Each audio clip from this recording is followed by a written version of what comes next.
एक ऐसा सख्त प्रधानमंत्री बना जिसके विपरीत में सारी पार्टियां एकजुट होकर मोदी हटाओ का नारा लगाती हैं, जबकि मोदी जी कभी भी हिंदुत्व की बात नहीं करते, सबका साथ सबके विकास की बात करते हैं।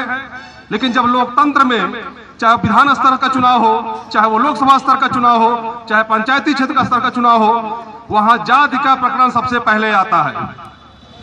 मित्रों, सभी लोग बाजार आते हैं, आप सभी लोग विद्यालयों में अपने बच्चों को शिक्षा दिलाने के लिए जाते हैं आप, लेकिन कभी भी आपने यह नहीं देखा होगा कि ठाकुर का बच्चा उसी स्कूल में पढ़े जहां का प्रधानाचार्य भी ठाकुर हो। क्या ऐसा संभव है?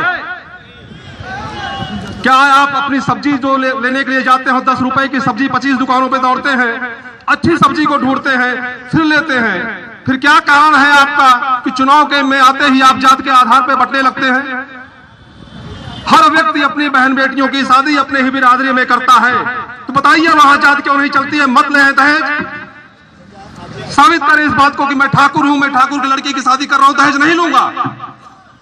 तो मित्रों, क्या कारण है कि आप जात के आधार पर वोट देने की कोशिश करते हैं? आप ध्यान दें मित्रों, विकास एक ऐसी परिभाषा है जो एक दूसरों को जोड़ती है। अल्पसंख्यक समुदाय वो भी हमारे भाई हैं, लेकिन उनको बताया जाता है कि भाजपा आएगी तो आपको खा लेगी। उदाहरण दीजिए उन लोगों को जहां जहां बीजेपी की सरकारें हैं, एक भी दंगा वहां होता होगा? बताइए। दंगा जहां जहां भाजपा की सरकार नहीं है वहां इसलिए होता है कि हमारा अधिकार जब लगता है कि काटा जा रहा है, बांटा जा रहा है, किसी एक विशेष समुदाय की तरफ दिया जा रहा है, तो उग्रता आनी स्वाभाविक है।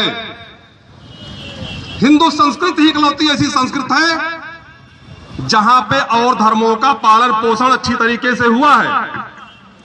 क्या कारण है कि बहुसंख्यक समाज होते हुए भी हम अपने धर्म का पालन करने के लिए याचक की तरह सरकार के सामने खड़े होते हैं? मैं मित्रों आपसे निवेदन करूंगा कि सिर्फ विकास की बात करिए और भरोसा रखें, उस प्रधानमंत्री के रक्त में रक्त नहीं दौड़ता, भारत माता का खून दौड़ता है। उन्होंने योजना लाई उज्ज्वला कनेक्शन का। क्या मोदी जी ने कोई फैक्ट्री बना दी गैस की? जो लाठियां खाकर गैस कनेक्शन नहीं मिलता था, खाद नहीं मिलती थी, 100 जैसे अखिलेश जी पूछते हैं अच्छे दिन कहां हैं?